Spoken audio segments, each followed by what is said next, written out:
Welcome back to the Self-Made Auto channel. Got this 01 Toyota Tacoma, got dropped off today. Like I said, the check engine light is on, and he also commented that he was having some hesitation, so it sounded like a throttle tip-in hesitation.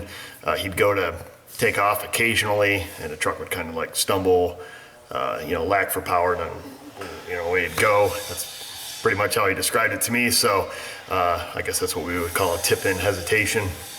And then this engine light, so I don't know if either one of the two items are related. I haven't taken the truck for a drive yet, so it's still cold. It just started up, pulled it in here. So we'll look and see what engine's in it. We'll grab our scanner, we'll get that all fired up, and we'll see what code's in it, and then we'll take it from there.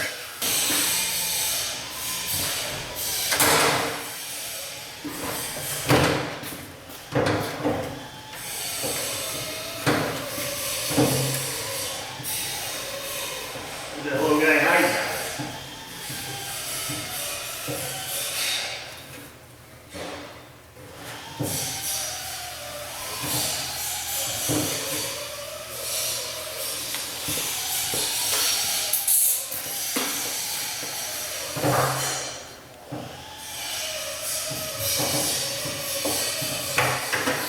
There she is.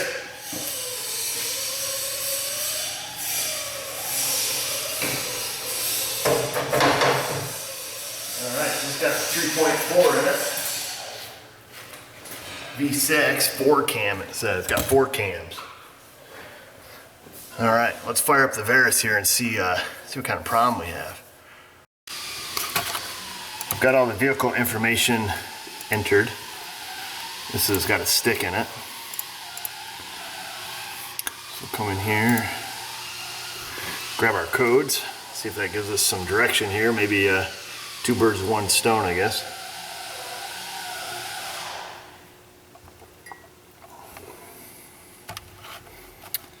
Alright, so we'll check current codes. Alright, O2 sensor circuit fault, bank 1, sensor 2. O2 heater circuit fault, bank 1, sensor 2. Well, I wouldn't think that would cause any hesitation. I wouldn't think that this would have any, being a downstream, I wouldn't think it'd have too much role in the, pending codes, in the fuel trim strategy on an older car like this. I may be wrong. Oops, let's see if there's any freeze frame here. Maybe we can get an idea of what was happening. There we go, that loaded up. And not a lot of information there, just it was warmed up. RPMs and fuel trims are normal. So not much to look at there. So I guess before we go do any kind of visual inspection or anything, we can just take a quick peek here at some data, see what it looks like, see if it's just flatlined or what the story is.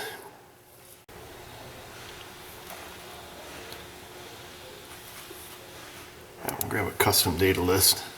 This thing is talking to the truck really slow. So bank 1, sensor 2. Maybe it might only have 1 downstream. We got AFR there. We only have 1.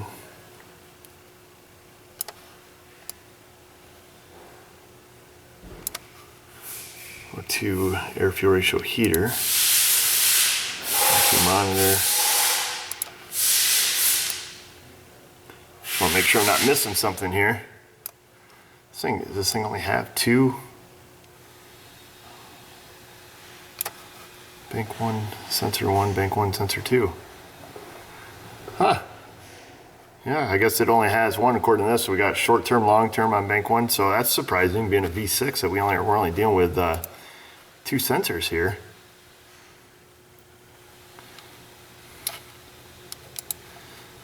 All right, so our air fuel ratio sensor, we're always going to see that around 3.3 volts. Let me go ahead and start this thing up, see what that rear O2 does.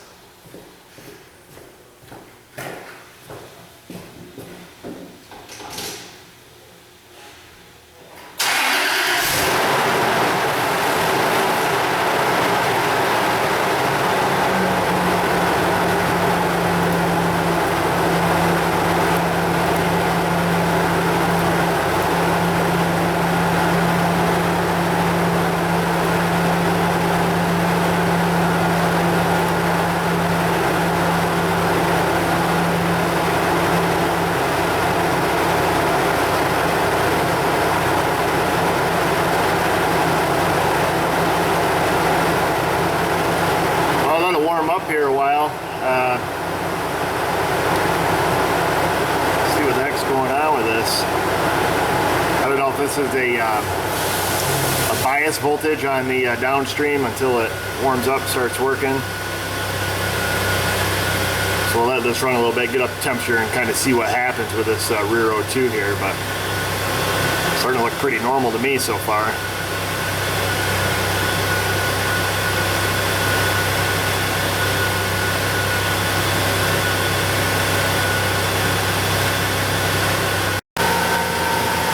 So I left it running here a while as it's warming up, and well, it's only got about 134. So we can see our events here. When we first took off, looked like the O2 sensor, the rear O2 sensor, looked like it was just starting to come into the range where it was working, about 775 millivolts.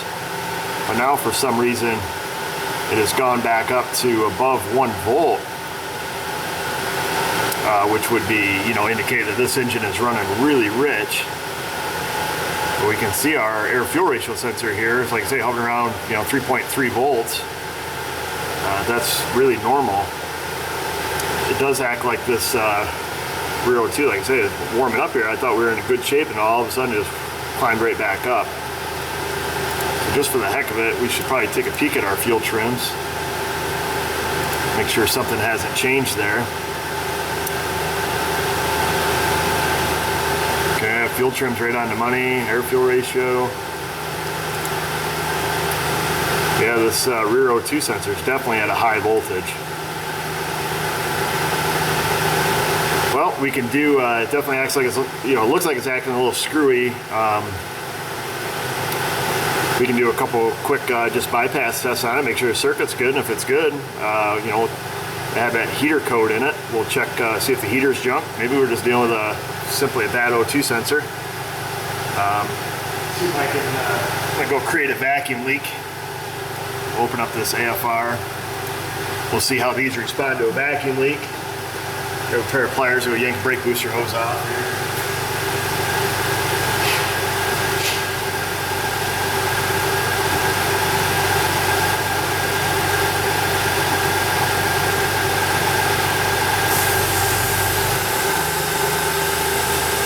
So it's got the brake booster hose off.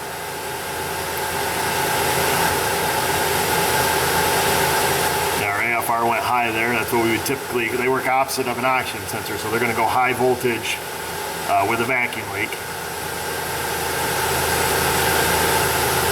But I'm not seeing that rear O2 sensor respond whatsoever. It's almost like it went open circuited or something there. So let me grab some of the good stuff here. We're going to make it go rich.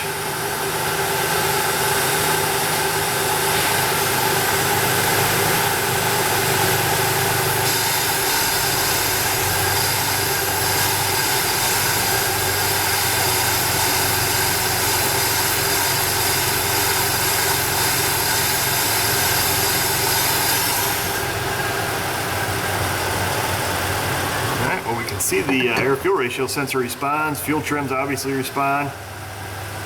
Rear O2 sensor does not. Let's get her up in here and have a look.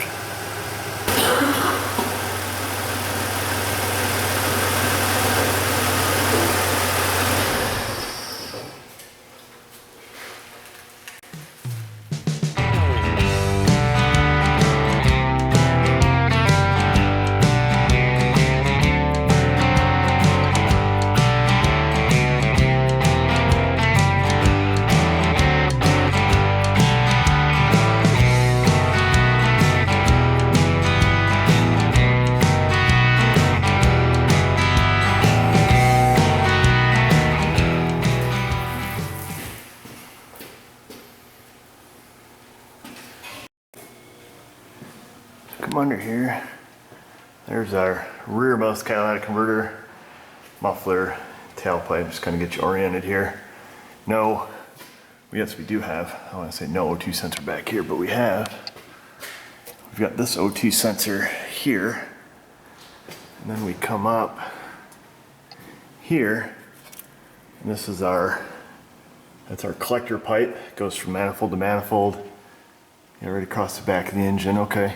So it goes to the two manifolds, hooks them together into a Y pipe, or a collector, brings it down here. So this is our air-fuel ratio sensor, catalytic converter, catalytic converter. And then this must be the little guy we're after here. Well, geez, we didn't have to put on a lift. We have to go up and under the seat, must be. There's our wiring harness. Just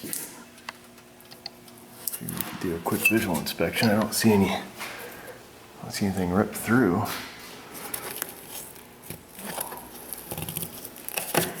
Get to the connector. Yeah, that's good. There's our connector. Doesn't look like it's ever been played with. Well, at least we didn't have to take the seat up or anything. That's good. Hey, Mrs. O. What do you want for labor in the... 1,000 hours at $500 an hour. Oh. Think we can retire on that? Think they got it? I don't even know what we're talking about. I hope they do. On the sport track? Ooh, sport track? They probably don't 1 hour. Yeah. Where were we? All right, let's so you can do some quick bypass test and see if this O2 sensor is toast. I guess first thing first, we did have the heater codes. I went and grabbed our multimeter here, and the first thing we'll do is just a quick check on the heater. We'll just do a resistance check across the heater circuit and see if that's toast, because I mean, if that is, we need an O2 sensor anyways, and then we'll do our other regular quick circuit checks from there. So in order to do this, we don't even need a wiring diagram really. We're going to be the wires with the same two colors, so in this case it's two black wires. We'll reach in there.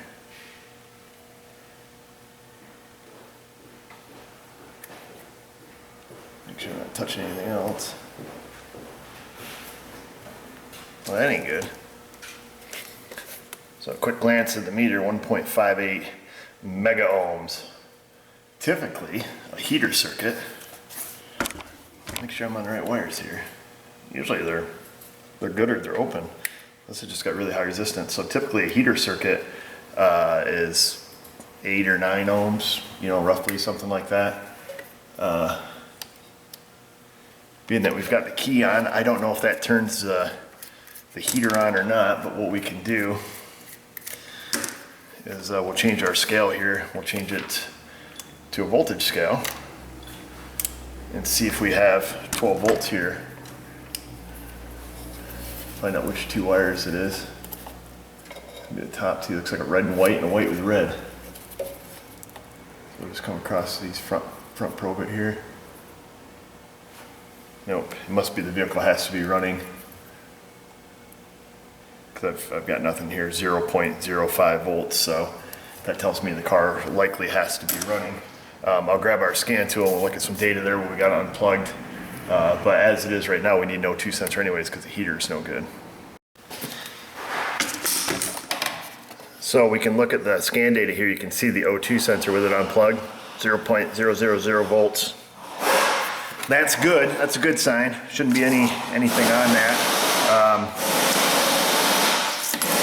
We're going to need to use very advanced piece of test equipment here in the shop. The old test light. I gotta see if I can. Yeah, I think the starter hangs right down here. We can grab ourselves a 12 volt, and we'll drive this O2 sensor high. And obviously, it already goes low with an open circuit, so that kind of tells me that we just have a bad O2 sensor. All right, so we've got our test light here. And anything that we touch that's metal. We got 12 volts at the tip of it basically, so we've got power to our test light, so we should have 12 volts on the tip. So typically there should be a ground, so it's going to be one of these, probably the white wire. Usually the blue is the signal, I think. So our white should be our sensor ground, so we should have ground there. Yep, so that's true. You can see that lights up. And then on our scan tool, when we go to the sensor side, the signal side, it should drive it high at 1.275 volts. So that's the highest voltage it can see. And then back to 0. So I'll show you guys that. That's what I'm doing. And typically we'll have, well, I don't want to say typically, but sometimes we should have a heater ground also, depending on how this heater is switched. But you can see there I don't have a ground on either heater terminal. I'm checking both of those.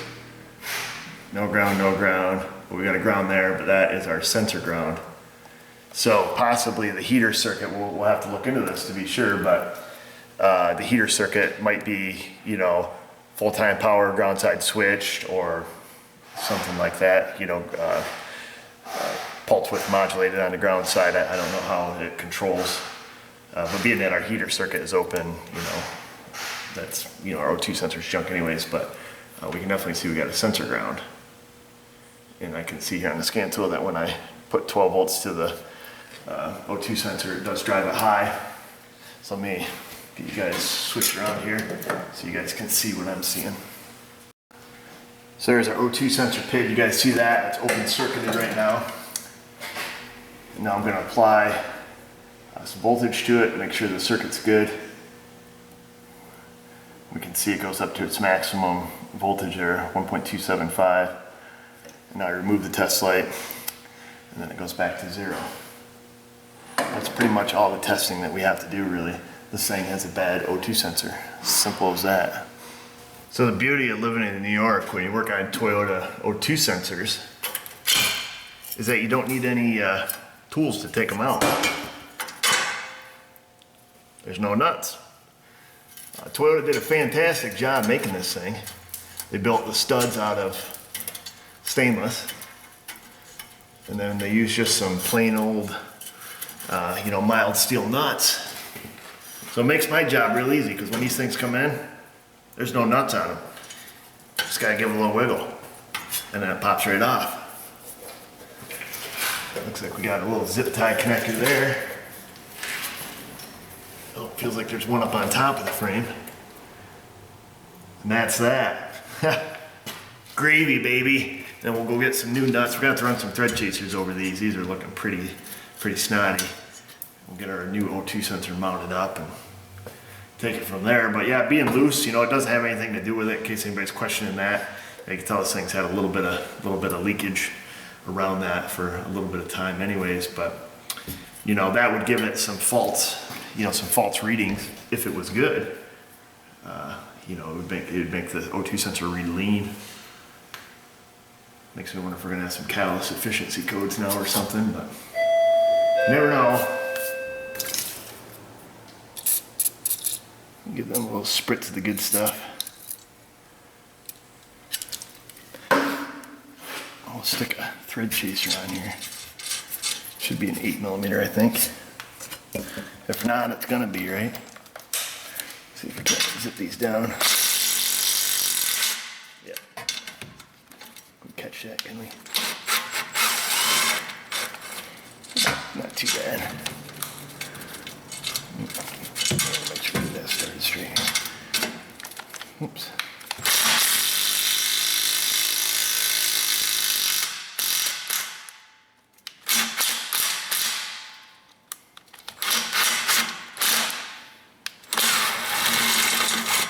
Oh, good catch, good catch. All right, so we ran our thread chaser on there. I'll be looking now. I'll get this thing hung up where I can't see. There we go. They look pretty good. We'll get the, shoot, I forgot a screwdriver. Actually, we'll use a scraper. Oh, speaking of scrapers, man, I mentioned that super scraper back there in the Colorado video. Holy smokes, that little company that makes them went on like national back order like immediately after the release of that video. So that guy was pretty grateful. He actually called me. The guy who owns the company, Innovative Tools or whatever it is, and wanted to send me a couple more of his scrapers as a thank you. I thought it was pretty cool. He got, I guess Amazon said everybody's sold out. He couldn't get the things anywhere, but hopefully he's back up and running now. Get this mess all cleaned off there. Get our, as soon as our new O2 sensor shows up, we'll get that put on.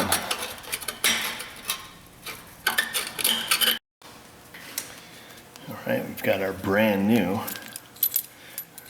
super long wired O2 sensor, complete with gasket. We'll slip our new gasket over. our O2 sensor. And grabbed a couple, not a couple, I grabbed a new nut and a new flat washer for each side. Get them on there. I should take the same 13 millimeter that we had. I don't know if we can get this.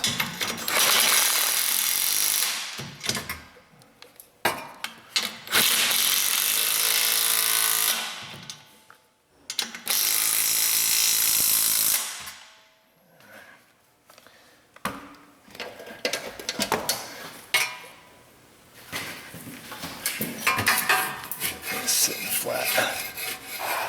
It looks like I don't see any air gaps underneath it. We've got it torqued to factory specs for sure. We'll fish our wire up around. Oh shoot, that's what we're gonna do. We gotta get our zip ties back here. I knew we were doing something like that.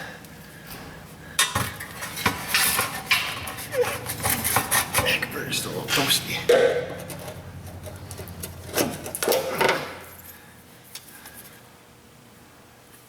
Boy, they cut that one pretty short. We ain't salvaging that. I got one up on top too.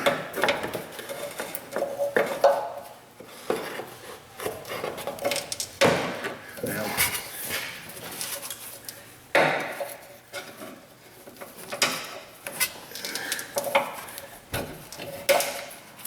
that one just popped open.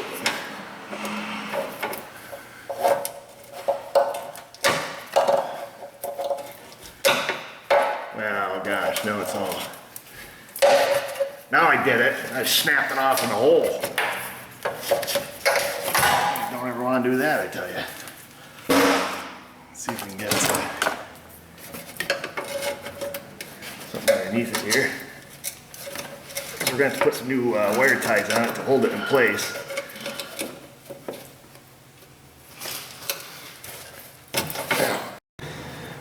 I got the extra zip tie out, and just for you guys paying attention, I did go back and put that tin piece on.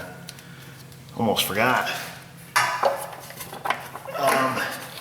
This one came with a lot of wire, and so I'm going to stuff this back up in the body here, so that's no big deal. We'll get that shoved back up in there, hopefully. I thought we would. Maybe. Alright, so I'll get that back up, then we'll get this rubber plug in. Then we gotta find something to do with all this wire. The zip ties that they had are the kind that go in the hole, and you know, they got the special little fitting on them. Let's see, do I got a broken one here? What do I do with the other two? So they've got this end on it, the little one-way retainers, but they're the big fat ones. The only ones that I stock on my shelf are these ones. So they've got that style retainer. However, there is like a hole right here in the frame. I don't know if that'll accept, yeah, that'll accept mine. So why don't we just do this? Why don't we just use different holes in the frame? Click that in there, give her a little slack, take up some of this wire space. Click that off there. And there's another hole right here. We can use that hole because we're not going to be able to use the one on top of the frame, because the one on top of the frame is like this. It's that slotted one. So we can grab another zip tie here.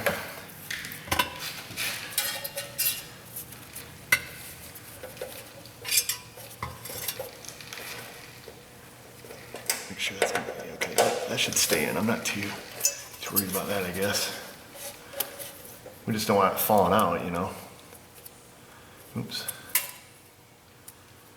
We want to do this. We'll do this like this. Yeah, we just don't want it.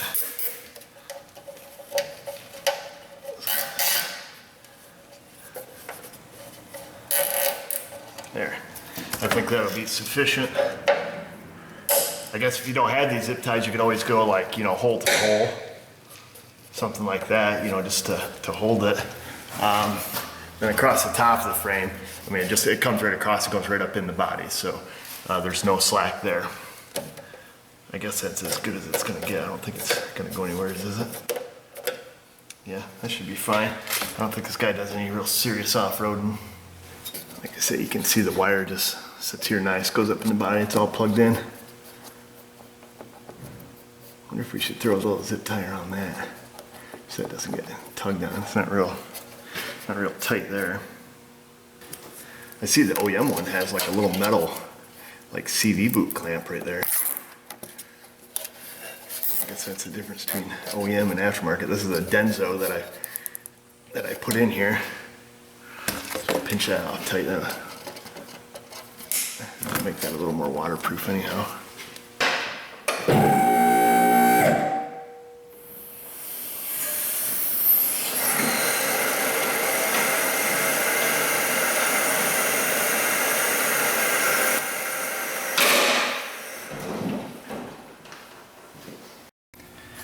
So we're back on the scan tool right now, key on, engine off.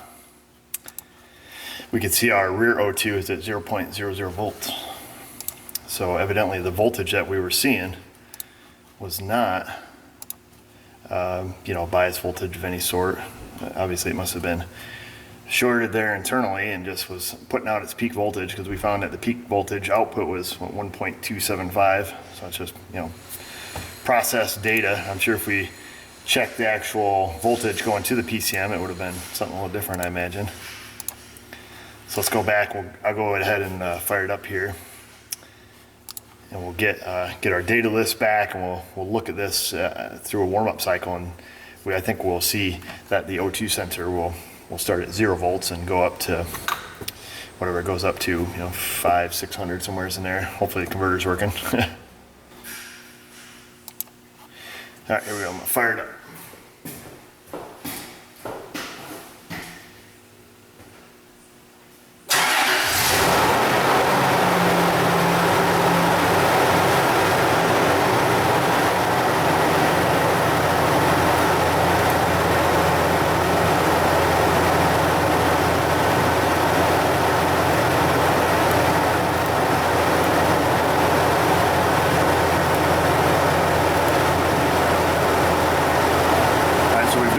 Closed loop. If I take that O2 sensor a little bit to warm up here, see it just now started.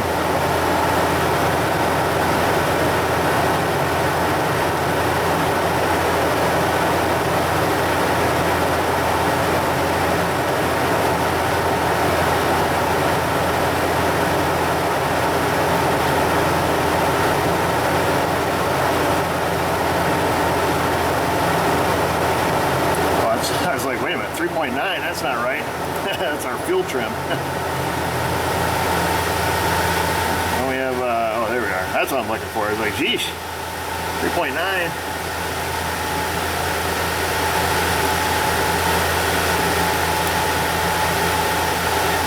So usually our AFR sensor is going to average around, 3.3 volts.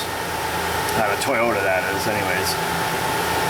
So let this sit here. It's in closed loop already. We'll let it sit here and run for a bit, but looks like we've already solved the problem.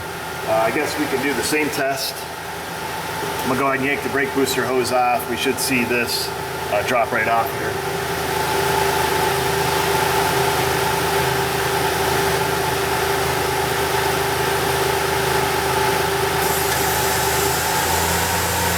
That's with the brake booster hose unhooked. Force the engine right lean. I don't think we really have to force it rich.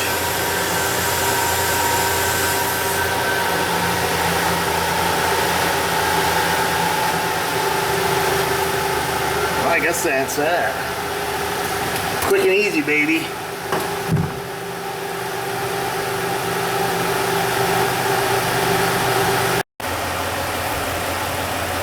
That looks like it's its happy number. I've been letting it sit here and run for a bit. It's all warmed up. I say we got it.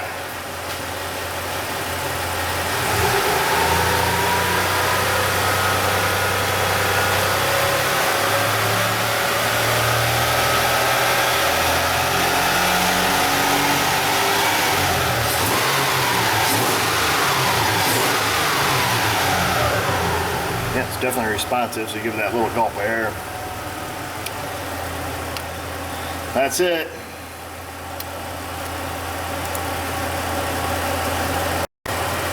Just poked in the readiness monitor real quick. The O2 sensor heater monitor has passed, just sitting here, and obviously the O2 sensor hasn't because we haven't driven it, but it's kind of good to see the heater circuit passed.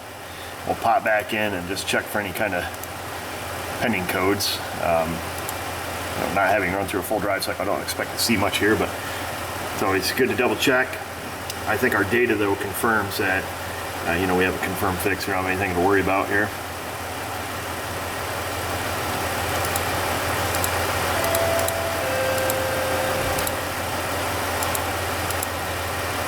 All right, viewers, that is that.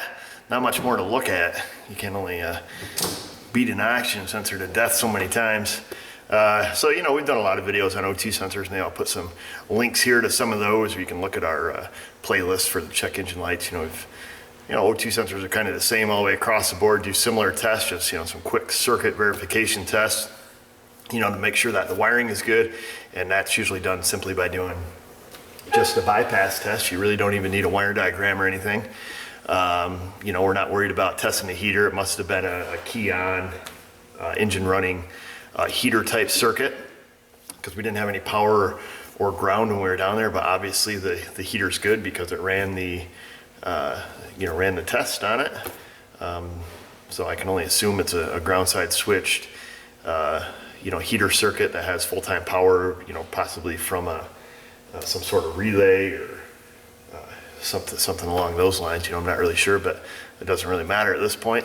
And you can see how using a test light, you can't go wrong with that, because we just hooked it to the starter, and you can just take and, you can always use your test light to take a circuit and pull it up, pull it down, and not worry about hurting anything there. So that's it. Hope you guys enjoyed this video. It's pretty simple. I'm going to take it out. I got to do service on it, and he wants some other little work done, quote on tires, things like that. So I'm going to look it over, do a service, and I'm going to take it out and see if I can experience this, sag at, throttle tip in. If I find anything there, I'll grab the camera, grab the scan tool, and we'll go back onto this thing. But the way he's talking, it's kind of intermittent, happen occasionally, so I don't know if we'll feel it or see it or be able to duplicate it, but we can't do anything about it until we duplicate it naturally. So thanks for watching. Check us out on Facebook, Google+, if you haven't done that. Just ask that you subscribe to our channel if you want to stay up to date with all the publications we roll out each and every week. And just remember, viewers, if I can do it, you can do it. Thanks for watching.